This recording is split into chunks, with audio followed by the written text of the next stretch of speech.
प्रदोष पड़ रहा है और बाबा की कृपा है आप पर। जो ये प्रदोष के दिन यदि आपको कहीं से शमी पत्र मिल जाए, प्रदोष के दिन यदि कहीं से आपको शमी पत्र मिल जाए और प्रदोष काल में, प्रदोष का जो समय होता है, शाम का जो समय होता है प्रदोष काल, 4 प्रदोष 5 प्रदोष आप कर देखिएगा कि आपका कोई काम है, कोई नौकरी के लिए आप अप्लाई कर रहे हैं, कोई समस्या बड़ी विकट आ गई है, कोई तकलीफ विकट आ गई है, कोई समस्या विकट आ गई है, प्रदोष काल अगर एक शमी पत्र भी आप घर के शिवलिंग को, अब ये करने के लिए आपको मंदिर के शिवलिंग नहीं जाना, अपने घर में जो शिवलिंग, चाहे वो स्फटिक का हो, पारद का हो, कंकर शंकर का हो, लकड़ी का हो, जो शिवलिंग तुम्हारे घर में, कांच का हो, चाहे वो नर्मदा के कंकर का हो, नर्मदेश्वर हो, पाषाण का हो, जो शिवलिंग चांदी का हो, सोने का हो, तांबे का हो, पीतल का हो, जो शिवलिंग तुम्हारे, एक शमी पत्र यदि आप भगवान शंकर के शिवलिंग पर समर्पित कर रहे हो और उस शमी पत्र को उठाकर रात्रि को 9:15 की जो एक मुहूर्त होता है, एक समय होता है, जिस समय पर हम अपने मन की बात भगवान शंकर को कहते हैं, पूर्व में भी इसका वर्णन हम कर चुके हैं कथाओं में, उस 9:15 पर वो शमी पत्र को उठाकर एक कागज में, एक कटोरी में उसको रखते हैं। 4 या 5 प्रदोष के उस शमी पत्र को अपने पास में रखिए और जिस कार्य के लिए जा रहे हो उसको जेब में ऊपर के भाग में उसको रखकर लेकर जाइए, आपका वो कार्य सफल होकर ही रहेगा, वो रुक नहीं सकता। शमी पत्र में इतना बल होता है, प्रदोष का जो शमी पत्र होता है वो बड़ा बलवान होता है, बड़ा प्रदोष, शिवरात्रि, सोमवार की अष्टमी, प्रदोष भी हर महीने आती है, शिवरात्रि भी हर महीने आती है, सोमवार भी हर महीने 2, 3, 4, 5 पड़ी जाती है। सोमवार की अष्टमी जरूर साल भर में 4 या 5 आती है। सोमवार, प्रदोष, शिवरात्रि, सोमवार की अष्टमी, ये वो तिथियां हैं, ये वो वार हैं। अगर कोई भूल से भी शंकर भगवान के शिवलिंग का निर्माण करता है या अपने घर में रखे हुए शिवलिंग पर शमी पत्र को समर्पित कर देता है तो जिंदगी में उसका बाल बांका हो ही नहीं सकता है। प्रदोष के शमी पत्र में बल होता है, प्रदोष के शमी पत्र में। एक दिन शाम का समय, प्रदोष का दिन, प्रदोष काल, भगवान देवाधिदेव महादेव माँ जगतजननी पार्वती जी के साथ में भ्रमण करते। देखिए, अगर प्रदोष का व्रत नहीं कर सकते, प्रदोष के दिन आप व्रत नहीं कर सकते, मान लो आपसे भूखा नहीं रहा जाए, प्रदोष का व्रत नहीं कर सकते, प्रदोष के दिन आप भूखे नहीं रह सकते, मंदिर भी नहीं जा सकते, दिया भी नहीं लगा सकते, तो शिव महापुराण की कथा कहती है कि प्रदोष के दिन, प्रदोष काल में अपने ही दरवाजे के पास देवाधिदेव महादेव का स्मरण कर लक्ष्मी की वृद्धि के, कार्य सिद्धि के, संपदा को प्राप्त करने के लिए आप अपने ही दरवाजे के पास एक दीप लगा सकते हैं। कौन से दिन? प्रदोष। उससे 1000 गुना शिवलिंग में बल की प्राप्ति होती है।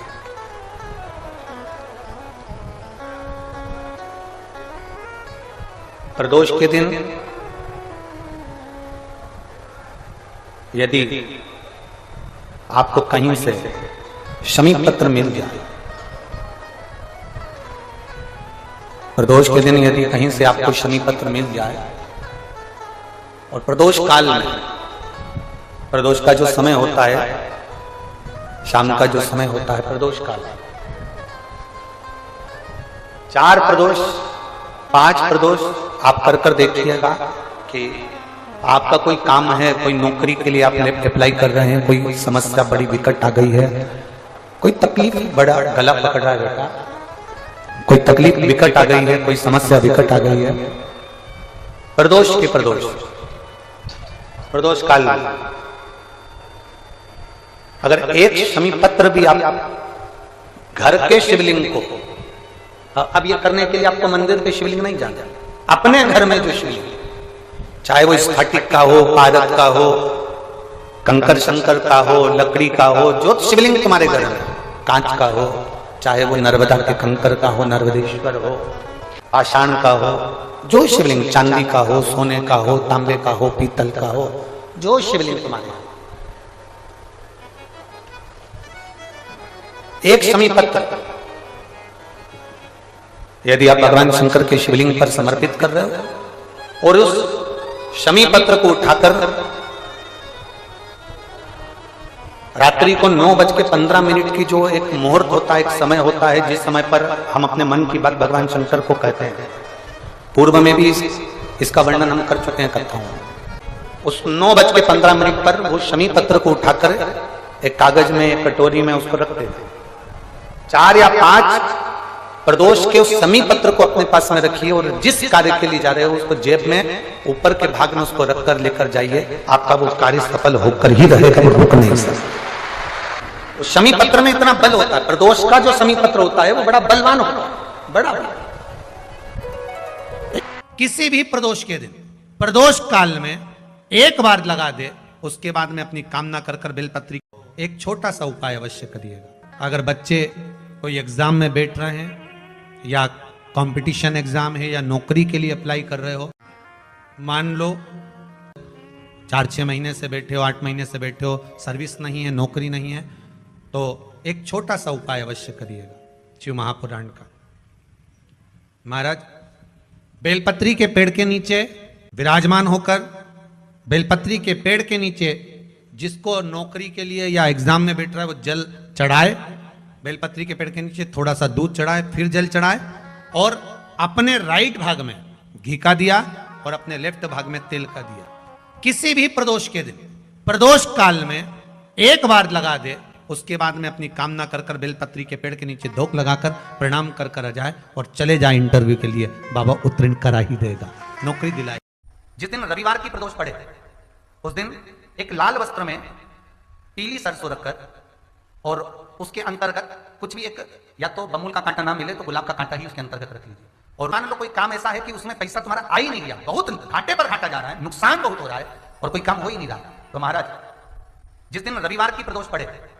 उस दिन एक लाल वस्त्र में पीली सरसों रखकर